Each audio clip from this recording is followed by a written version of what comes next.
علی ابن ابی طالب نے کوفہ میں جا کر یہ اعلان نہیں کیا، بلکہ جیسے ہی ولادت ہوئی تھی اور خانہ کعبہ سے باہر تشریف لائے تھے تو نبی اکرم کو دیکھ کر فرمایا تھا اقرؤ یا رسول اللہ، اے اللہ کے رسول میں کیا تلاوت کروں؟ تو نبی نے جا فرمایا اے علی کیا پڑھو گے؟ میرے نبی سوال کر رہے ہیں کہ کیا پڑھو گے؟ علی نے جواب دیا یا رسول اللہ اگر آپ کہیں تو میں انجیل سناؤں گا، آپ کہیں تو میں تورات سناؤں گا، آپ کہیں تو میں زبور سناؤں گا، آپ کہیں تو میں قرآن سناؤں گا۔ اور جس وقت میرے مولا کی ولادت ہوئی تھی اس وقت قرآن نازل ہی نہیں ہوا تھا، اور نبی نے بھی فرمائشیں کر دی اے علی تم قرآن ہی سناؤ۔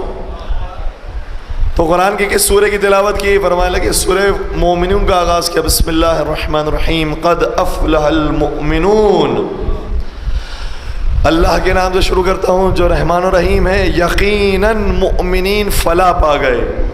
ابھی صرف ایک آیت پڑھی تھی کہ میرے نبی نے شاہ فرمایا وہ مومنین کیسے فلاح نہ پائیں گے جن کا امیر علی ابن ابی طالب ہو،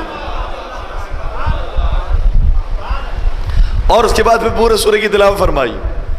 اور یہ بھی ہمارے ائمہ صلی اللہ علیہ وسلم کا کمال ہے، جب پہلے امام کی ولادت ہوئی تو فرمایا قد افلح المؤمنون، مومنین کے بارے میں انہوں نے سورہ کا انتخاب کیا۔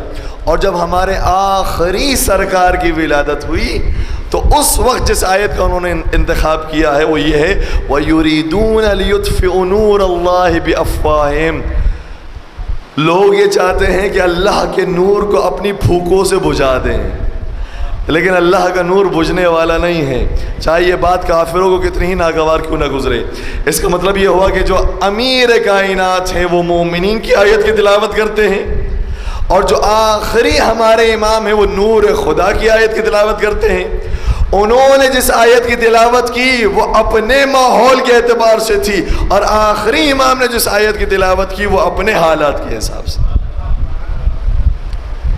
کیا کہنے ہمارے ائمہ کے، جب گفتگو بھی کرتے ہیں تو حالات کی مناسبت سے، کلم الناس علی قدر عقولہم، لوگوں سے بات کرو ان کی عقل کے مطابق۔ لہذا پہلے نے جس سورہ کا انتخاب کیا وہ سورہ مومنون، آخری نے جس سورہ کا انتخاب کیا اور جس آیت کا انتخاب کیا وہ آخری زمانے کے بارے میں نازل ہونے والی آیت۔ کیا کہنے، اور پھر یہ دعویٰ تو کر دیا تھا میرے مولانا کہ تورات والے آئے ہیں تو میں تورات سے جواب دوں گا۔ سوال تو یہ ہے کہ تورات والا کوئی آئے اور سوال کرے پھر مزہ آئے گا۔ ایک آ گیا، ایک یہودی آیا اور اس نے کہا کہ یا امیر المومنین آپ نے یہ دعویٰ کیا ہے کہ تورات سے میں سوال کروں گا، تورات سے جواب دیا جائے گا۔ میرا سوال یہ ہے کہ کتاب تورات میں جب اصحاب کہف کا ذکر ملا تو ہماری کتاب میں لکھا ہوا ہے کہ اصحاب کہف غار میں 300 سال زندہ رہے، ٹھیک ہے، لیکن آپ کے قرآن میں جب اصحاب کہف کا ذکر کیا گیا ہے تو آپ کا قرآن یہ کہتا ہے کہ وہ 300 سال نہیں 309 سال زندہ رہے۔ ہم کہتے ہیں ہماری کتاب صحیح ہے کیونکہ ہماری تو پرانی کتاب ہے، ہماری تو قدیمی کتاب ہے، آپ کی جدید کتاب ہے، اس لیے آپ کی کتاب کے اندر ہو سکتا ہے کہ صحیح نہ لکھا ہو، ہماری کتاب میں صحیح لکھا ہے۔ جب یہ مسئلہ علی مرتضیٰ کے پاس آیا، میرے مولانا نے سوال کیا تم میں سے کون ہے کہ جو اس کا جواب دے سکے؟ یا امیر کائنات ہمیں تو نہیں معلوم، ہم تو اتنا کہہ سکتے ہیں کہ ہماری کتاب صحیح ہے ان کی کتاب غلط ہے۔ دلیل کیا ہے؟ ہمارے پاس دلیل نہیں، ہمارا قرآن صحیح ہے، دلیل بھی تو دو کہ تمہارا قرآن صحیح ہے ان کی کتاب صحیح ہے۔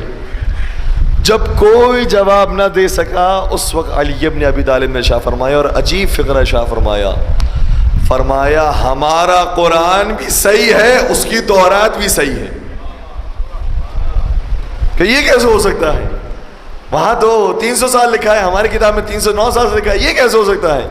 میرے مولانا نے پورے اطمینان سے جواب دیا ان کی کتاب میں جو 300 سال لکھا ہوا ہے وہ شمسی کیلنڈر کے حساب سے ہے، اور ہماری کتاب میں جو 309 سال لکھا ہے وہ قمری کیلنڈر کے حساب سے۔ کیا فرق ہوتا ہے شمسی کیلنڈر میں اور قمری کیلنڈر میں؟ میں بچوں کے لیے آسان کر دوں، اسلامک کیلنڈر میں اور انگلش کیلنڈر میں کیا فرق ہوتا ہے؟ جی ہاں فرق ہوتا ہے، اور کتنے دن کا فرق ہوتا ہے؟ ہر سال تقریباً 12 ساڑھے 12 دن کا فرق آتا ہے، اور آپ اس کو کیلکولیٹ کیجئے گا تو 300 سال اگر شمسی بنیں گے تو پورے 309 سال قمری بنے۔